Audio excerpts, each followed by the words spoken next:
Is the WNBA's golden star being betrayed by the very league she's saving? Caitlin Clark burst onto the scene like a comet, lighting up arenas and smashing viewership records. In 2024, she didn't just play, she changed the game, drawing millions to a league that's been fighting for attention for decades. But fame like that comes with a price, and in 2025, one moment flipped her story upside down. What happened next would change everything. Caitlin Clark didn't just join the WNBA, she rewrote its story. Last season, her games pulled in numbers the league hadn't seen in years.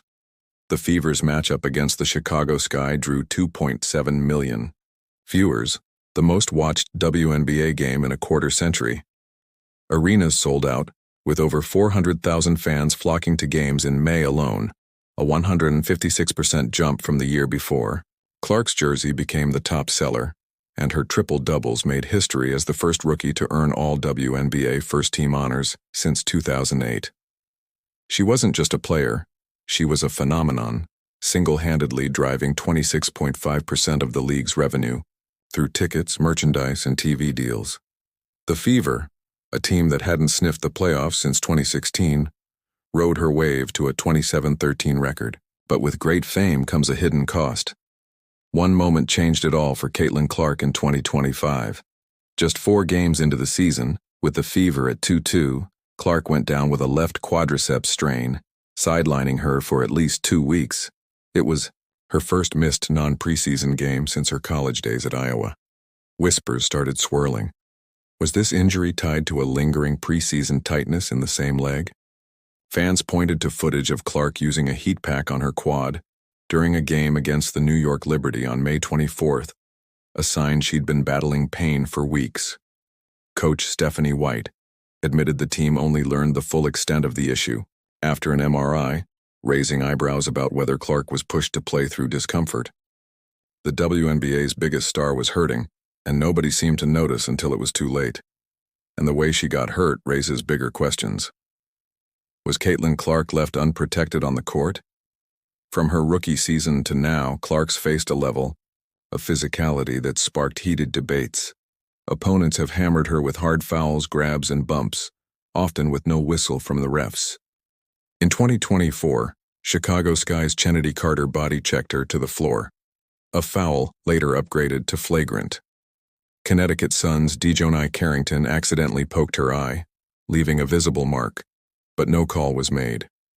Coach White called the officiating egregious after a no call on a play where New York's Natasha Cloud shoved Clark in a tight 90-88 loss. Fans took to social media demanding investigations into whether refs were ignoring dirty plays against Clark. While no evidence supports claims of a formal WNBA probe, the pattern is hard to ignore. 17% of the league's flagrant fouls last season were against her. Was she being targeted and were officials turning a blind eye? But the drama didn't stop at the whistle. Some fans cheered when Clark went down, and it's uglier than you think.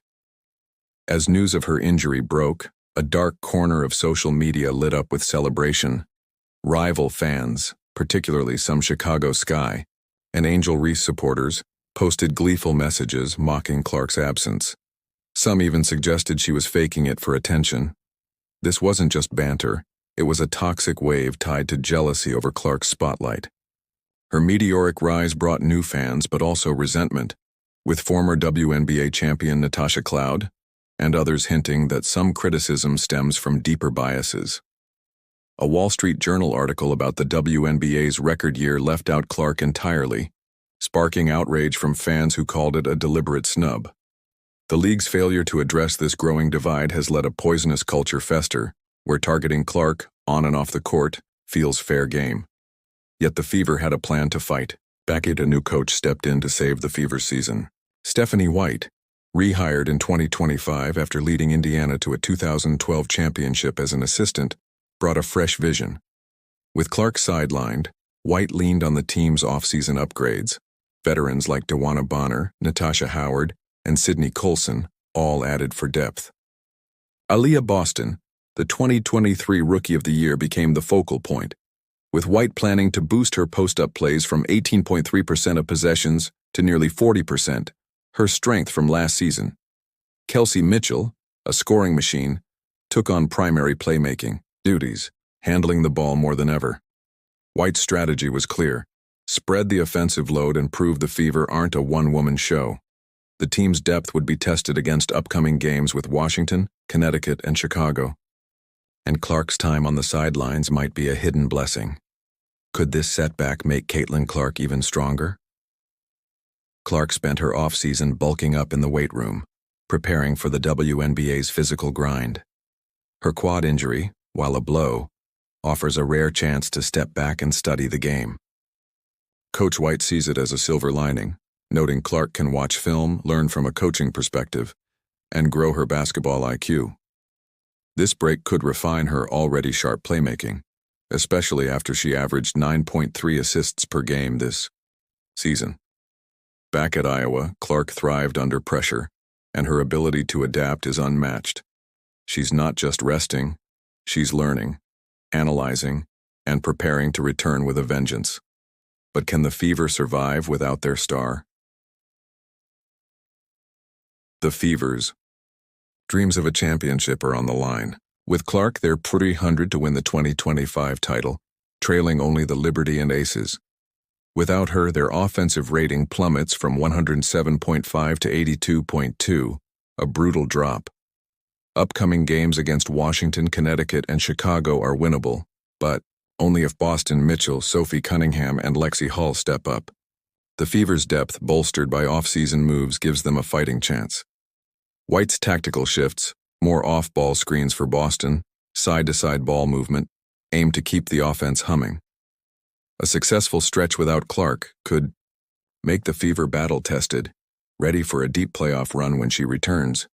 The league, meanwhile, faces a harsh reality: empty arenas and crashing ratings without their star.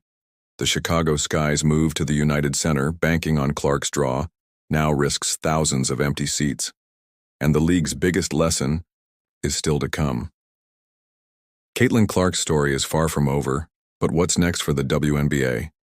Her injury exposed cracks in the league, shaky officiating, toxic fan divides, and a reliance on one 23-year-old to carry their revenue.